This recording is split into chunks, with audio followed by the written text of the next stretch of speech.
बिस्मिल्लाहिर्रहमानिर्रहीम। शुरू अल्लाह के नाम से जो बड़ा मेहरबान निहायत रहम वाला है। अस्सलामु अलैकुम।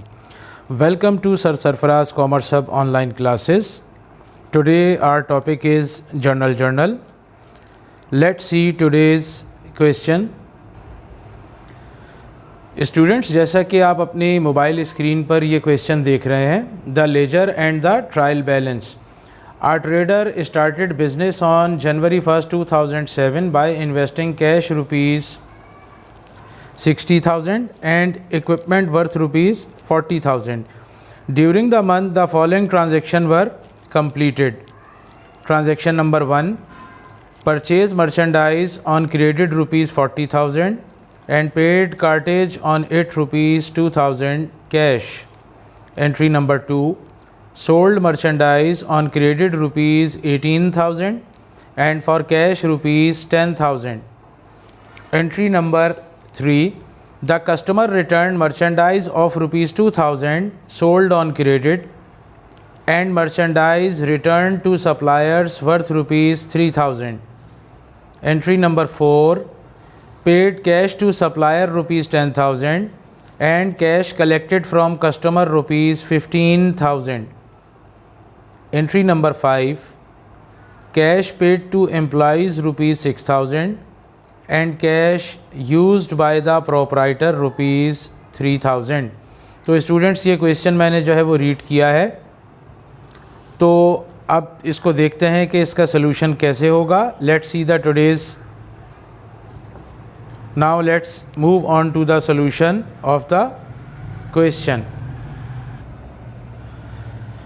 स्टूडेंट्स, इसमें जो पहली एंट्री है, जैसा कि आप देख रहे हैं, year 2007, regular private, our trader, journal, date particulars, post reference, debit और क्रेडिट। ये जर्नल का फॉर्मेट है, इसका स्पेसिमेन है।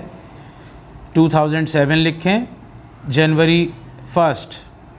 Our trader started business on January 1st, 2007 by investing cash rupees 60,000. Trader ने स्टार्ट किया है बिज़नेस जनवरी 1st, 2007 को। कैश उसमें इन्वेस्ट हुआ है 60,000 रुपये। तो कैश यहाँ पर लिखिए और इसे डेबिट कर लें। कैश बाय नेचर हमारा एसेट्स है, एसेट्स इंक्रीज़ होता है, डेबिट हो जाता है, तो हमने इसको यहाँ डेबिट किया है। एंड इक्विपमेंट वर्थ रुपीज़ 40,000, और इक्विपमेंट भी इन्वेस्ट किया है बिज़नेस में, तो इक्विपमेंट भी डेबिट होगा, ये भी एसेट्स है।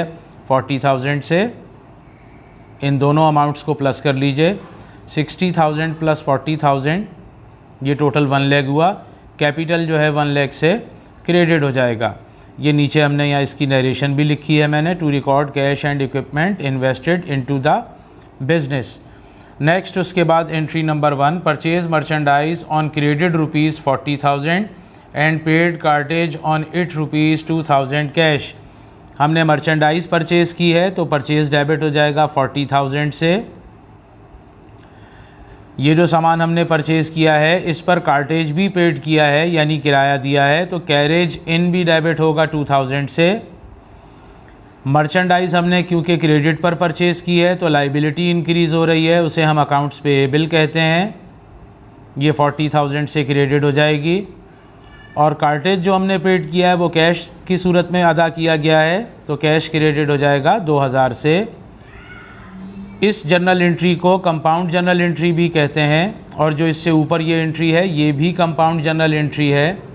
कंपाउंड जर्नल एंट्री उस एंट्री को कहा जाता है कि जिसमें 2 से ज़्यादा अकाउंट इन्वॉल्व हों। An entry consisting more than 2 accounts either debit और credit are called compound journal entry.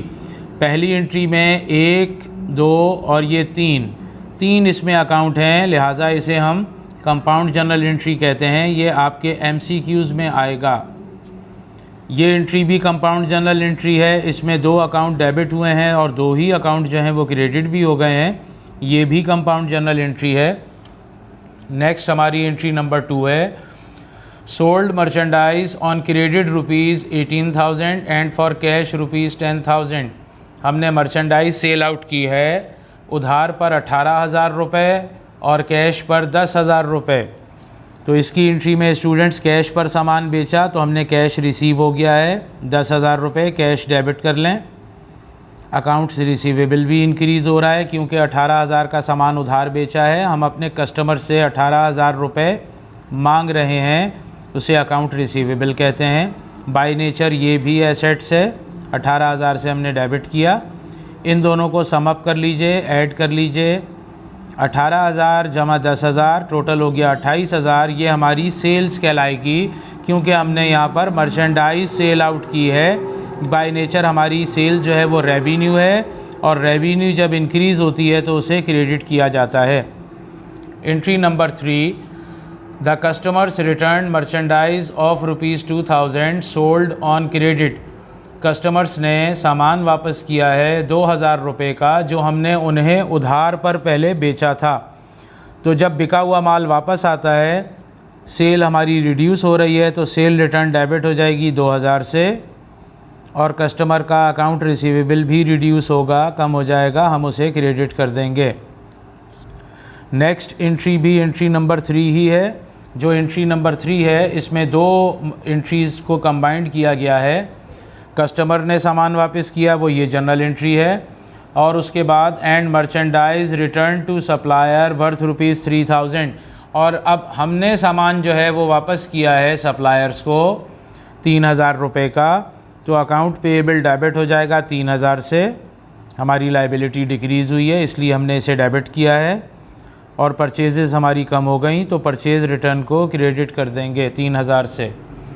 Entry number 4, paid cash to supplier ₹10,000 and cash collected from customer 15,000। तो स्टूडेंट्स, ये जो एंट्री नंबर 4 है, इसमें भी 2 एंट्रियां बनेंगी। एक एंट्री हम सप्लायर को कैश पेड कर रहे हैं 10,000 रुपये, और दूसरी एंट्री में कस्टमर से हम कैश कलेक्ट कर रहे हैं। सप्लायर्स को हमने कैश पेड किया है 10,000 रुपये, तो entry number 4 accounts payable debit और कैश क्रेडिट हो जाएगा 10,000 रुपये से। और एंट्री नंबर 4 ही में दूसरी एंट्री भी है, कस्टमर से कैश कलेक्ट हुआ है तो कैश डेबिट हो जाएगा 15,000 से, और अकाउंट्स रिसीवेबल क्रेडिट हो जाएगा 15,000 रुपये से। Entry number 5, cash paid to employees ₹6,000 and cash used by the proprietor ₹3,000। तो एंट्री नंबर 5 में भी 2 एंट्रियां मौजूद हैं जो कि मैंने अलग अलग यहाँ पर पास की हैं, जैसा कि आप लोग देख रहे हैं। एंट्री नंबर 5, एम्प्लॉइज़ को जो कैश पेड किया, ये सैलरीज एक्सपेंस को डेबिट कर लें 6,000 रुपये से, और कैश क्रेडिट हो जाएगा 6,000 से 6,000 से। एंट्री नंबर 5 की दूसरी एंट्री है, प्रोप्राइटर ने 3,000 रुपये पर्सनल यूज़ अपना किया है कैश, तो उसे ड्राइंग कहते हैं, ड्राइंग को डेबिट कर लें 3,000 से, और कैश जो है ये 3,000 रुपये से क्रेडिट हो जाएगा। स्टूडेंट्स, यहाँ पर आपको एक बात बताता चलूँ कि यहाँ पर मैं एंट्रीज़ जो है आपको डेबिट क्रेडिट डायरेक्ट पास करवा रहा हूँ।